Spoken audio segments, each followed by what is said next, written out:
تھی ہمارے نبی کی، جس رستے پہ چل رہے ہیں آج۔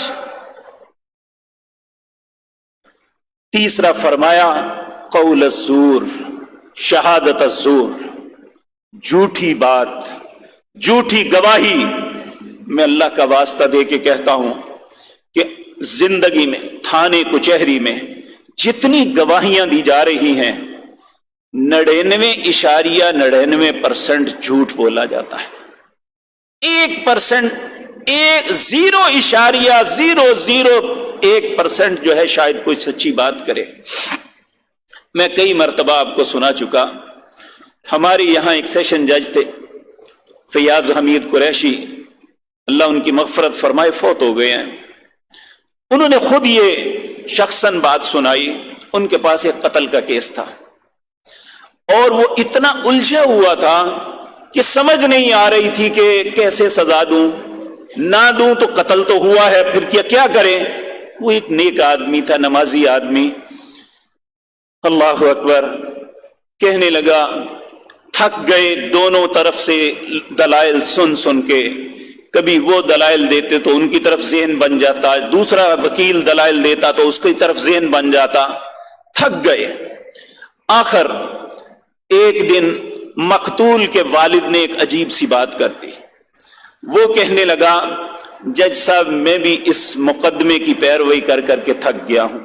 ایک تو میرا بیٹا قتل ہو گیا، دوسرا یہ ساری جو ہمارے عدالتی نظام کے اندر جو کچھ ہو رہا ہے اس کو دیکھتے ہوئے اب میرے اندر سکت نہیں ہے، میری آپ ایک التماس مان لیجئے۔ انہوں نے کہا کیا کہنا چاہتے ہو؟ کہنے لگا اگر قاتل کا باپ اللہ کو گواہ بنا کے کہہ دے کہ میرے بیٹے نے قتل نہیں کیا، میں اپنا مقدمہ واپس لے کے چلا جاتا۔ انہوں نے کہا کہ بات بڑی معقول ہے۔ انہوں نے سمن جاری کیا قاتل کے والد کو کہ تم آ کے گواہی دو، یہ مقدمہ تمہاری گواہی پہ ختم بھی ہو سکتا ہے، کچھ بھی ہو۔ وہ شخص آیا، کہنے لگے کہ میں نے اسے پہلے تو اللہ سے ڈرایا کہ بات صحیح کرنا، اس نے کہا ہے کہ اللہ کو گواہ بنا کے وہ کہے کہ میرے بیٹے نے قتل نہیں کیا، میں اپنا مقدمہ واپس لے لیتا ہوں۔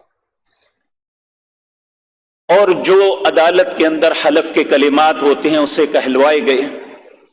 کہتے ہیں میں نے پھر اسے کہا، اس نے کہا عدالت میں سے لوگوں کو نکال دو، میں صرف آپ کے سامنے بیان دینا چاہتا ہوں۔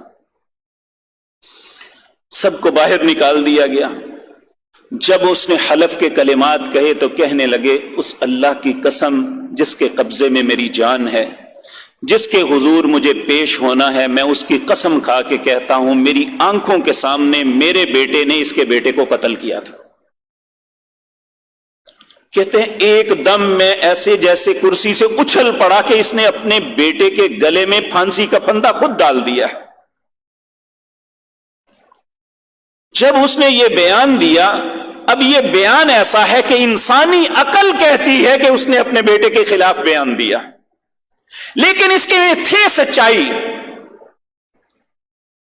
جب یہ کہا کہ وہ مقتول کا والد جو پیچھے بیٹھ کے سن رہا تھا، اس نے جب یہ بات سنی اٹھ کے آ کے اس کو اپنے گلے سے لگا کے کہتا ہے تیری گواہی پہ میں اتنا خوش ہوں، میں نے اپنے بیٹے کا خون تمہیں معاف کیا۔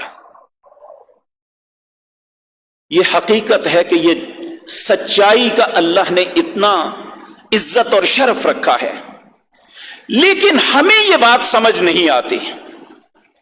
ہم یہی سمجھتے ہیں کہ جھوٹ کے اندر ہی زندگی ہے۔ تو میرے عزیز بھائیو، یہ برے اخلاق میں سب سے بدترین چیز جو ہے وہ جھوٹ ہے۔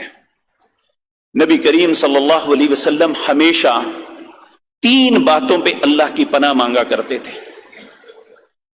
آپ اللہ سے التجا کرتے ہوئے کہتے اللہ